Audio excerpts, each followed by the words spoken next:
और साथियों, स्वागत है आपका अपनी क्लासेस में। अब हम पढ़ रहे थे स्ट्रक्चर ऑफ एटम, जिसमें हमने इससे पहले 4-5 पार्ट पढ़ लिए हैं। अभी आज हम पढ़ने वाले हैं क्वांटम नंबर। तो क्वांटम नंबर क्या है? क्वांटम नंबर 4 हैं हमारे। क्वांटम नंबर बताते हैं एक तरीके से इलेक्ट्रॉन का एड्रेस बताते हैं कि किसी भी एटम में इलेक्ट्रॉन कहाँ पे है, एग्जैक्टली कहाँ पे है, वो पता चलता है हमें क्वांटम नंबर से। तो सबसे पहले है प्रिंसिपल क्वांटम नंबर। इसे हम डिनोट करते हैं एन से। उसके बाद एजीमुथल क्वांटम नंबर, इसे हम डिनोट करते हैं एल से। और उसके बाद मैग्नेटिक क्वांटम नंबर एम और spin quantum number S.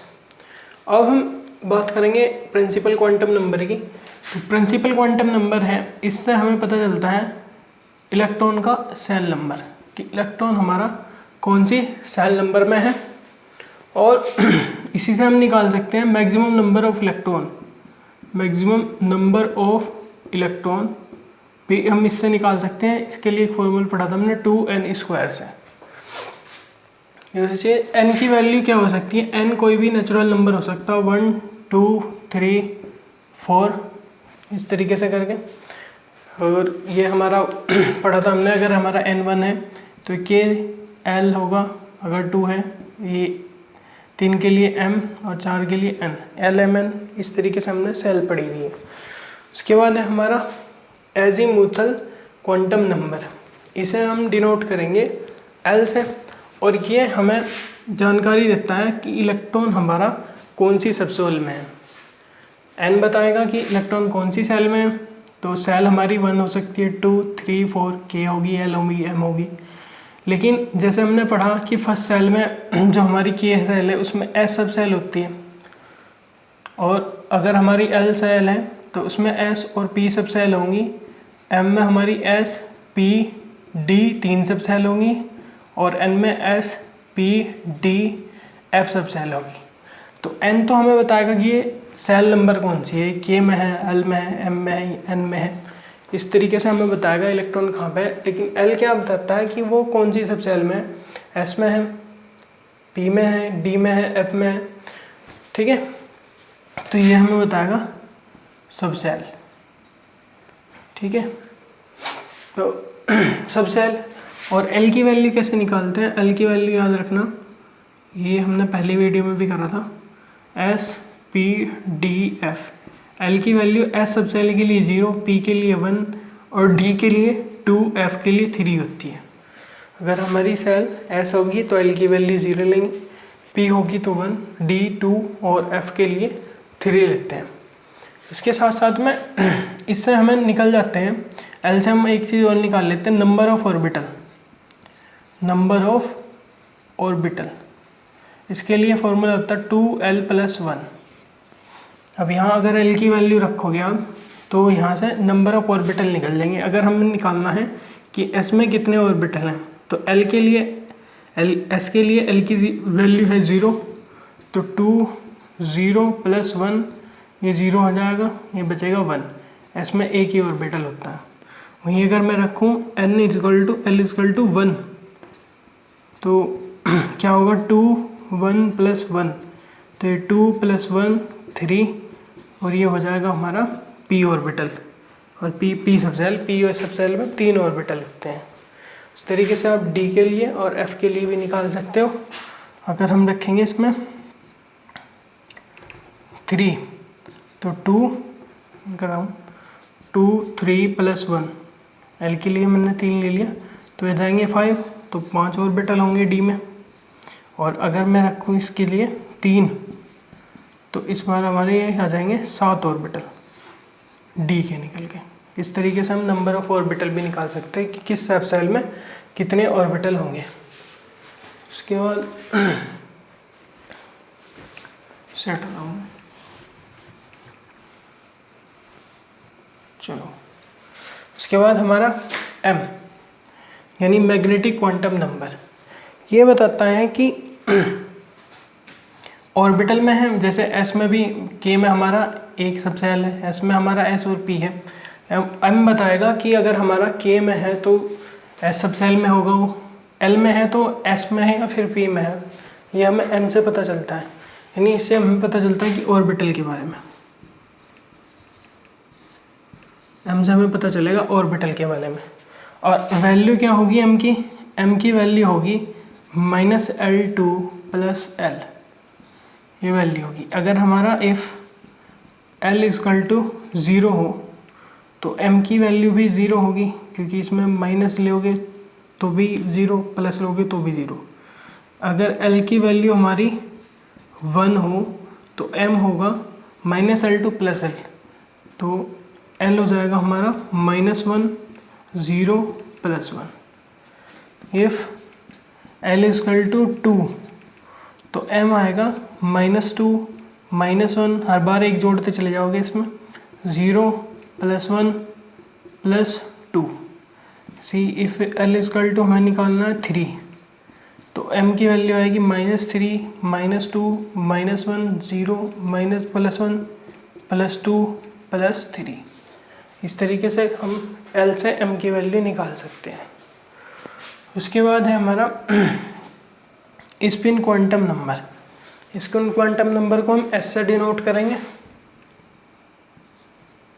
S से डिनोट करेंगे। और S बताता हमारा कि इलेक्ट्रॉन हमारा किस डायरेक्शन में घूम रहा है, ये बताएगा हमें डायरेक्शन ऑफ इलेक्ट्रॉन। जैसे अगर ये मेरा S सब सेल है तो S सब सेल में 2 इलेक्ट्रॉन होंगे, तो जो ऊपर की तरफ है वो हमारा क्लॉकवाइज, जो नीचे की तरफ है वो एंटी क्लॉकवाइज।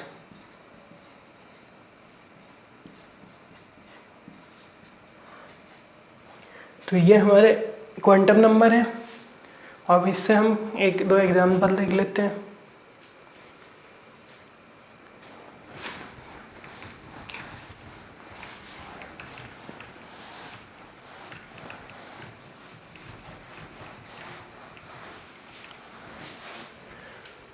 एग्जाम्पल है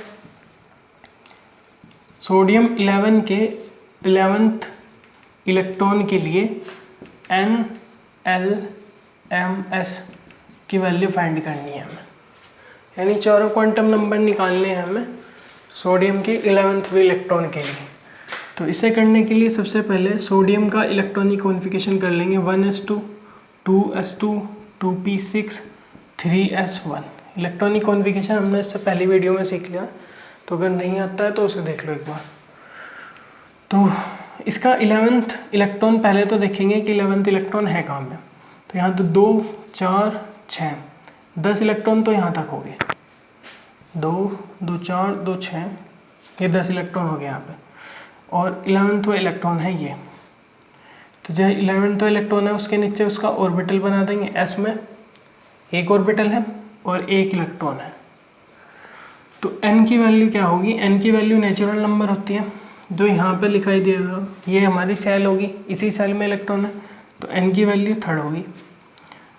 L की वैल्यू पढ़ी थी हमने S के लिए 0, S के लिए 0, और m की वैल्यू अगर +L2 -L2 + L, तो m की वैल्यू भी 0 आ जाएगी। और S की वैल्यू क्या आएगी, S की वैल्यू आएगी ऊपर की तरफ है ये, तो ऊपर की तरफ के लिए ये मैंने बताया नहीं शायद, अगर ये हमारा क्लॉकवाइज होगा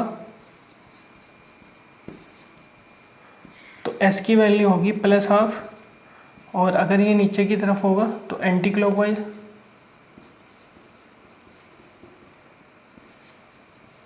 और इसके लिए S की वैल्यू होगी -12।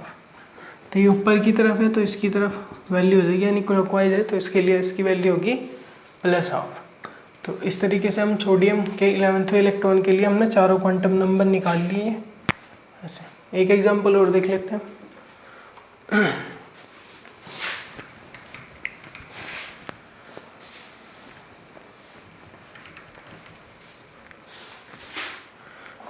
एग्जांपल है हमारा क्लोरीन 17 ले लेते हैं और इसके हम 17th इलेक्ट्रॉन के लिए वैल्यू निकाल ले N L M और S की। तो सबसे पहले इसका इलेक्ट्रॉनिक कॉन्फ़िगरेशन कर लेंगे 1s2 2s2 2p6 3s2 3p5, ये इलेक्ट्रॉनिक कॉन्फ़िगरेशन होगा इसका। तो यहाँ तक इलेक्ट्रॉन हो गए इसमें 12, 2 2 4 6 10 और 2 12, 12 इलेक्ट्रॉन यहाँ तक होगी। और यहाँ है हमारा कितने इलेक्ट्रॉन, 5 इलेक्ट्रॉन। तो पी में तीनों ऑर्बिटल दिखाऊँ, इलेक्ट्रॉन फिल करने शुरू करो हुंडी के रूल के अकॉर्डिंग। तो पहला इलेक्ट्रॉन, दूसरा, तीसरा, यानी 12 के बाद ये 13 14 15 16 और 17, ये 17वां इलेक्ट्रॉन होगा यहाँ पे। तो n की वैल्यू क्या होगी, n की वैल्यू ये होती है जो हमारा सेल नंबर है, तो n की वैल्यू 3 होगी। l की वैल्यू p के लिए होती है 1, ठीक है।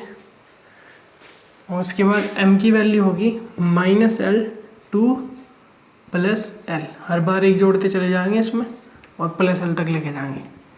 तो -1 एक जोड़ोगे 0, एक जोड़ोगे तो +1। इसके नीचे इसके ऑर्बिटल बना दो, p में 3 ऑर्बिटल हैं, 3 वैल्यू मिलेंगी।